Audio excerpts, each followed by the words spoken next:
پوچھا مولا اگر کوئی آپ کا شیعہ پہلی بات تو گناہ کر سکتا ہے؟ امام نے کہا انسان خطا کار ہے، گناہ کر سکتا ہے۔ کہا مولا اگر گناہ کرے کیا ہم اسے فاسق کہہ سکتے ہیں؟ فرمایا نہیں، اس کے عمل کو فاسق کہو، اس کو فاسق نہ کہنا۔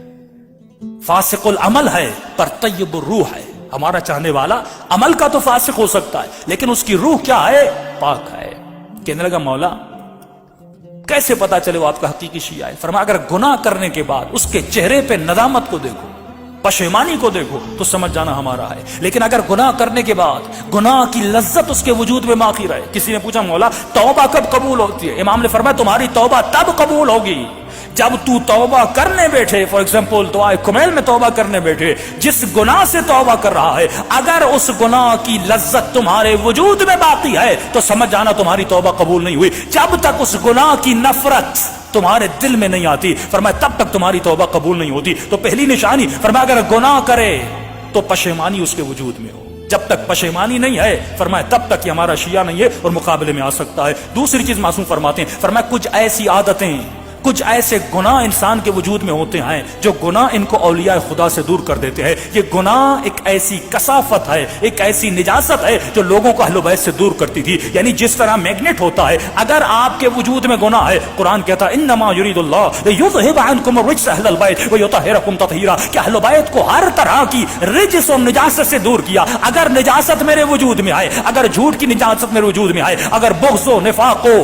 حجب و حیا و اپنا ریاست کی طلبی کی نجاست میرے وجود میں آئے تو فرمائے کبھی بھی تو اہل بیت کے قریب نہیں جا سکتا، کیونکہ جب تک نجاستوں کو دور نہیں کرتا تب تک اہل بیت کے قریب نہیں جاتا، جب تک اپنے وجود میں طہارت کو نہیں لاتا تب تک اہل بیت کے قریب نہیں جا سکتا۔ موسم پہ پہلی نشانی فرماتے ہیں اگر گناہ کرے تو گناہ سے توبہ کرے۔ دوسری نشانی فرماتے ہیں کچھ ایسے گناہ ہیں جن کی توبہ تو ہو سکتی ہے لیکن ایک ایسا گناہ ہے اگر انسان کے وجود میں ہو انسان اہل بیت کا دشمن بن جاتا ہے۔ مولا یہ کون سا گناہ ہے؟ فرمایا یہ گناہ لقمہ حرام کا گناہ ہے۔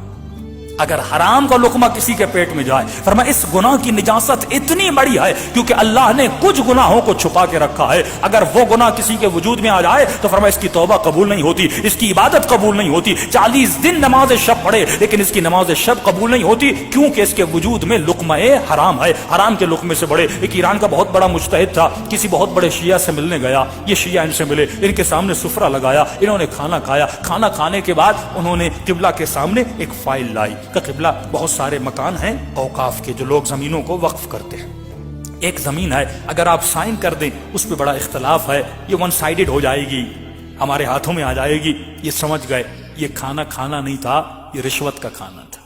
کھانا اس لیے کھلایا تھا تاکہ فارسی میں کہتے ہیں تھوڑی بہت چربی بڑھائی جائے تاکہ مولانا سائن کر دیں۔ ہاں تو انہوں نے فوراً غصے میں اٹھ کے کھڑے ہو گئے کہ تم میں خوف خدا نہیں ہے، میں نے اتنے سال اپنے پیٹ کو حرام کے لقمے سے بچایا، آج تم نے رشوت کا مال میرے پیٹ میں ڈال دیا۔ پہلے علماء سود کا نام سنتے تھے، پہلے ربا کا نام سنتے تھے تو مومن کے پاؤں کھڑے ہو جاتے تھے، رونگٹے کھڑے ہو جاتے تھے، لیکن آج کتنی آسانی سے لوگ سود کھا رہے ہیں، آج کتنی آسانی سے لوگ حرام کھا رہے ہیں اور ذرہ برابر پرواہ نہیں ہے۔ کیوں؟ کیونکہ ملئت بطونکم من الحرام، جب شکم میں لقمہ حرام چلا جاتا ہے معصوم فرماتا اب اس کے اوپر کسی چیز کا اثر نہیں ہوتا، فوراً یہ مجتہد وقت اس جگہ سے نکلے۔ ان کے شاگرد کہتے ہیں یہ حوض کے کنارے گئے، اپنی انگلیوں کو اپنے منہ میں اتنا مارا کہ ان کا پورا پیٹ خالی ہو گیا، منہ سے آنسو بہ رہے تھے اور کہہ رہے تھے پروردگارا کبھی مجھے اپنی عبادت کی لذت سے محروم نہ کرنا، یہ لقمہ حرام میں نے اپنی مرضی سے نہیں کھایا، اس ملعون نے مجھے لقمہ حرام کھلایا تھا۔ یعنی اتنی پرواہ تھی لقمہ حرام کی۔ معصوم فرمات اس لقمے سے بچنا جس کا مال پاک نہیں ہے، ہمارے مال کو پاک کرنے کے لیے کہا خمس دو، ہمارے مال کو پاک کرنے کے لیے کہا ایسی جاب کو اختیار کرنا، ایسے پیسے کو اپنے گھر میں لانا، ایسی غذا کو اپنے سفرے پہ لانا کہ جب یہ تمہارے بچے اس غذا کو کھائیں کتنے سال زندگی میں رہو گے، لیکن اگر دنیا سے چلے جاؤ گے، اگر حلال کا مال اپنے بچوں کو سفرے پہ نہیں رکھا، کل مر جاؤ گے،